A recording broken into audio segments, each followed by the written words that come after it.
Salve nação! E antes de começar mais uma coletiva aqui no BL, quero pedir para você deixar sua curtida, seu like, seu joinha para fortalecer o trabalho. Quero convidar você a se inscrever no Bora Leão, caso ainda não seja inscrito. E quero pedir para você manifestar a sua opinião lá nos comentários. Se liga aí!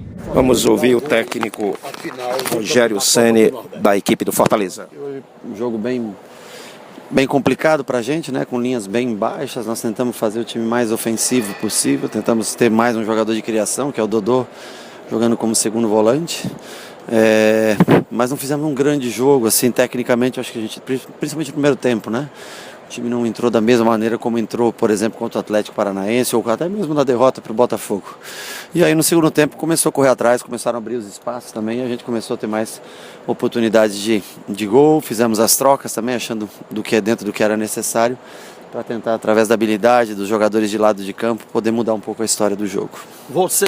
Qual foi o papo lá no intervalo? Inclusive foi a demora que aconteceu mais esticada, podemos dizer assim, em termos de intervalo. Qual foi o papo que você mudou muito a equipe melhorou bastante, veio com outro padrão?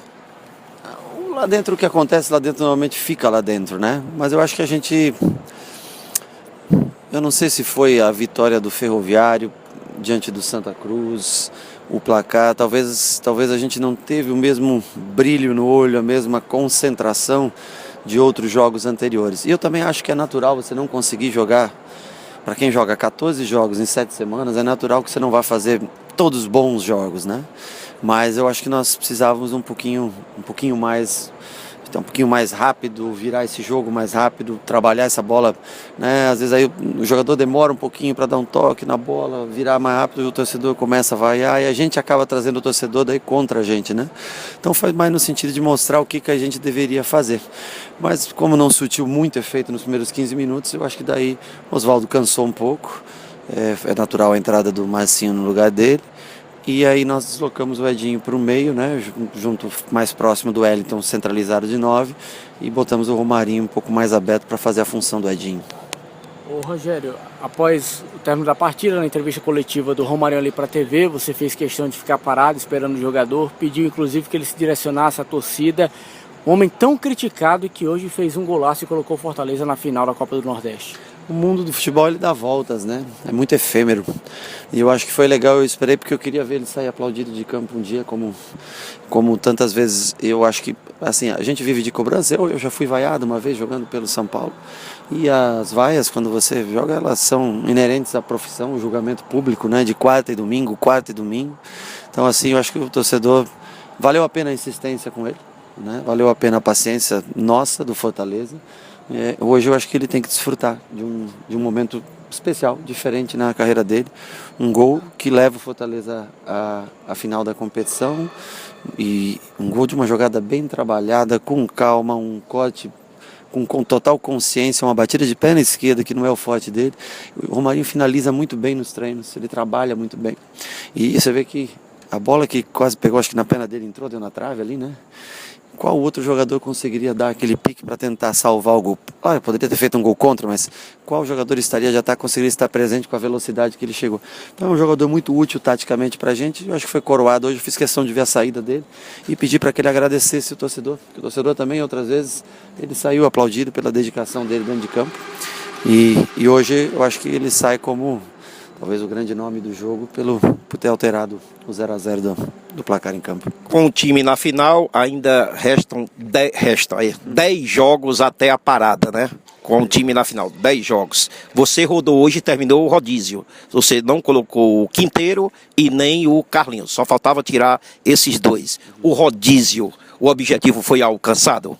Com muito sofrimento, mas foi, não digo alcançado, porque contra o Botafogo eu vi uma possibilidade grande de vitória. E nós não conseguimos a vitória, mas nós conseguimos jogar bem contra o Botafogo.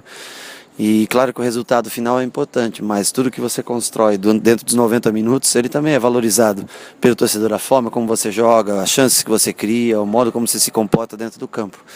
E hoje, em algumas posições, eu precisava rodar, porque senão se eu boto mais uma vez alguns jogadores, a chance de lesão era muito grande e nós não temos um elenco tão grande. Então hoje eu precisava fazer algumas alterações e foi importante, né? Jogadores que não vinham atuando o exemplo que você falou, o Carlinhos jogou 3 jogos seguidos, agora o Bruno jogou esse jogo. Então assim, dentro do que era possível, a gente rodou ao máximo o elenco. E a gente vai estudar como faz a formação, né, para o próximo jogo, todos muito cansados ainda. Só no sábado a gente define daí, dependendo da recuperação de cada um, a gente define o time que enfrenta o São Paulo. Voltando a Romarinho, você acredita que com esse gol ele tirou um peso de cima e, quer dizer, até a própria torcida talvez o veja com um olhar diferente? Eu acho que a torcida já o via com um olhar diferente, mas precisava de alguma coisa a mais para que ela confirmasse ou acreditasse naquilo que via. Porque é impossível não ver ele com uma dedicação muito grande, um jogador extremamente tático, um jogador que cumpre funções, né? Ele tem que ter melhores tomadas de decisão ainda, acho que é um jogador jovem, precisa amadurecer ainda, mas ele é um patrimônio do clube e hoje eu acho que ele mudou talvez a perspectiva do torcedor para com ele com relação ao gol que ele fez, o gol que põe o Fortaleza em mais uma final, né? 4 campeonatos que a gente disputa, 2 finais de cearense, um título brasileiro e mais uma final de Copa do Nordeste. Então eu acho que o torcedor passa a olhar, talvez com olhos que ele já havia mudado com relação ao começo dele no clube, mas o gol ajuda a dar confiança para ele. E agora, Rogério, é uma partida que o país inteiro espera, o seu reencontro com o São Paulo, agora como treinador do Fortaleza, e uma homenagem que vai ser feita a você pelas duas equipes. Qual é o sentimento que você sente estando hoje do outro lado, sendo o ídolo do São Paulo e hoje também sendo o ídolo do Fortaleza? Eu fico muito contente porque no São Paulo, claro, foram quase 26 anos trabalhando, né? Quase 1.250 jogos jogando com a camisa do São Paulo, inúmeros títulos, mas isso requer tempo, né, para construir uma história desse tamanho, né? Mas fico muito mais contente ainda pelo fato de ter o reconhecimento do torcedor do Fortaleza esse é o 17º mês que eu trabalho aqui, né, consecutivo, e ter esse carinho do torcedor para mim é muito importante. Então, assim, quem confronta vão ser eles dentro de campo, né? Mas para a gente é um prazer, primeiro receber o São Paulo aqui, e agora o que nós vamos tentar fazer é arrumar uma maneira de conseguir enfrentar uma grande equipe, uma equipe que tem um potencial de jovens jogadores, com uma mescla de jogadores como o Hernanes, como o Hudson, como o Jusilei, como o Pato, jogadores já mais experientes, mais velhos. É uma equipe muito difícil de ser batida, para mim é um dos favoritos ao título brasileiro, mas nós vamos ter que encontrar alguma maneira de enfrentá-los e dessa vez, pela primeira vez, mas é o que faz parte do futebol, né? Aí nós vamos trabalhar pelo tricolor de aço, pelo azul, vermelho e branco. Rogério, a matemática é muito bom, no futebol tem tudo a ver os números, né? Você foi anunciado no dia 10 de novembro de 2017, nós anunciamos Rogério Ceni. 1 mês, 1 ano e 6 meses, já está com 1 ano e meio depois que você foi anunciado. Hoje, 500 dias, você começou no dia 2, no dia 26 de dezembro de 2017. 500 dias no comando técnico do Fortaleza. E 1 ano e meio já no Fortaleza. O Chamusca, que foi passou por aqui, teve sua história, ele comandou o time 86 jogos nessa década, que começou no ano 2011 e vai até 2020. Hoje foi o seu jogo de número 80. Então, a lógica é que você vai passar do Chamusca e você será o técnico com mais jogos comandando na década, comandando a equipe do Fortaleza. Como é que você vê tudo isso? Tem o Rogério Ceni do São Paulo. No Sul, no Sudeste, já está dizendo que é o Rogério Ceni do Fortaleza. Eu fico contente porque a vida de treinador é muito complicada no nosso país, né? Hoje nós tivemos aí, ontem e hoje, né? Aliás, ontem e anteontem, desculpa, 2 semifinais de Champions League, na qual um treinador está há 5 anos no clube e o outro está há 4 anos no clube, sem sequer ter vencido um título nenhum dos dois.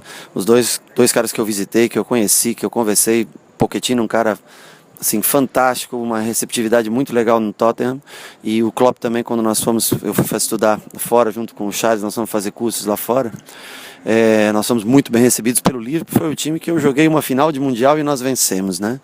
Então, assim, dá orgulho você olhar, né, no futebol europeu e ver treinadores que são extremamente talentosos, mas que por enfrentarem grandes times também na Europa, às vezes não conseguem o título, por não haver um campeonato estadual, apesar que você tem a FA, você tem a League Cup, você tem a Copa da Inglaterra, tudo, você tem outras situações, aí você tem a Champions League, a Europa League, que das duas você participa, mas são dois grandes treinadores que dirigem dois clubes. O Liverpool já é um clube, né, tradicionalíssimo do futebol inglês, e o Tottenham é um clube grande, mas cada vez mais emergente, né, do futebol inglês. Dois treinadores chegam à final de uma Champions League trabalhando, um há 5 anos, outro há 4 anos, sem uma conquista no sentido de taça, né? Mas talvez elevando o nível de jogo das duas equipes. Infelizmente, no nosso país, um cara que sobrevive 18 meses no cargo, ele pode se considerar um vitorioso, né? Um cara que encerra o ciclo de um ano, começa. Então, assim, eu acho que a gente deve olhar. Os títulos, eles vêm um dia de acordo com o trabalho que é feito ao longo. O que vale da vida não é o final dela. É como você viveu até o último dia. E é assim que funciona, né? A gente consegue, eu fico feliz de dar continuidade nessa história que começou a ser construída no fim de 2017 aqui no Fortaleza. Futebol brasileiro, você vê uma perspectiva de mudar essa cultura? Aí depende das pessoas que dirigem, né? Eu acho que não depende dos treinadores para que a cultura seja mudada. Depende de uma série de coisas, né? Lógico, sempre, infelizmente, somente do resultado. Mas para mim, o que vale é o trabalho feito. O resultado final, jogo contra o Botafogo, nós perdemos, mas fizemos o nosso melhor. O jogo de hoje, nós ganhamos, mas nós não jogamos tão bem quanto nós jogamos contra o Botafogo. Mas o resultado hoje foi bom e o último foi ruim. Mas o último trabalho foi muito bom e o resultado não veio. Então, assim, eu acredito que as pessoas que dirigem futebol, elas têm que acreditar naquela pessoa que elas contrataram. Se elas acreditarem naquele profissional, independente do resultado vindo ou não, se virem naquele profissional, dedicação, conhecimento, invista, porque é a única maneira que você tem de colher frutos futuros. Rogério, o Botafogo da Paraíba, adversário que Fortaleza já enfrentou, foi derrotado lá, uma final bem complicada, né? Bem complicado, foi a única derrota, aliás, né? Nossa, na Copa do Nordeste, 1-0 nós perdemos no final do jogo, né? Mas primeiro um gramado muito bom para se jogar. Era um time diferente, se eu não me engano, naquele dia jogou Paulo, Gabriel e Santiago no meio campo, né? Jogou Diego e Bruno nas duas laterais. Eu não lembro exatamente o time que foi, porque já faz algum tempo esse jogo, foi logo no começo, né? Mas é um adversário muito organizado. Eu gostei muito do time do Botafogo. Acho até por méritos, é o time que melhor jogou dos jogos que eu vi, o time que melhor jogou nessa Copa do Nordeste. Então, por merecimento, chega à final e decide dentro dos seus domínios a última partida, né? Agora, nós temos muita coisa ainda para viver antes de chegar a essas partidas. Então, assim, é um time que quando chegar o momento nós vamos estudar, mas é um adversário que vem jogando um bom futebol. Apesar de não se encontrar nem na Série B, mas vem crescendo muito e jogando um futebol bonito de se ver, bem organizado, posicional, o jogo que eu gosto. Nós sofremos muito no jogo contra eles lá. Poderia ter acabado até 0-0 e a gente sair com um ponto de lá. Agora, antes disso, nós temos muita... né, temos Campeonato Brasileiro, alguns jogos, e temos Copa do Brasil também, onde a gente se encontra numa situação muito difícil, porque não tem Chiesa que não pode jogar, tem Juninho que não pode jogar, tem Wellington Paulista que não pode jogar, mas André Luiz que está chegando, que não sei, tem que verificar na CBF. Aliás, eu gostaria de fazer um apelo já para vocês, porque para que venha um esclarecimento em papel. Se um jogador que ficou no banco de uma competição, ele pode jogar, porque até agora assim, é só informação desencontrada. Então, eu gostaria de apelar talvez para a mídia, que a mídia conseguisse arrancar essa informação. Isso foi discutido na nossa rádio essa semana, e a informação de que temos é que se o atleta vai no banco, mas não entra, ele tem condição de jogo. Então, assim, mas a gente... o André não jogou, exato, mas é que a gente queria, a gente não consegue ter uma informação em papel, oficial, física. E aí a gente fica naquela coisa, põe, não põe, assim. Então, assim, que a imprensa possa ajudar a cobrar esse esclarecimento que pode ser favorável para a gente, mas também para muita gente que contratou jogadores, né? E pode tirar essa dúvida que paira sobre todo mundo, que vem uma informação de um lado, uma informação de outro, e aí a gente fica indeciso no que fazer. Então, assim, através de vocês, talvez seja o melhor caminho para tirar essa informação por escrito. Tira uma dúvida nossa também. Surgiu lá no sul do país, no Sudeste, um torneio na Copa América aqui. Ceará, durante a Copa América. Ceará, Fortaleza, Palmeiras e Vasco. Na Copa América, nós não vamos ter descanso não, Rogério Ceni? Não, mas isso eu realmente ouvi esse comentário, mas seria mais para o final do mês de junho, do dia 20 em diante de junho. Então, o campeonato acaba 12, né? 12. Seria Contra o mais Cruzeiro. na última parte, no último terço do mês de junho, no último 26 e terço. 30. Isso, 26, no último terço, mês de junho, então vocês teriam um espaçamento aí de alguns dias para poder descansar Você vai dar também. descanso ao grupo também, né? Eu não conversei ainda com o presidente, mas em tese, ao menos uma semana de descanso eles devem e necessitam ter, né? Pelo número de jogos que vem tendo em sequência, foram 4, né? Faltam 10 ainda numa sequência de 5 semanas. Daí a palavra do técnico Rogério Ceni aqui na entrevista coletiva.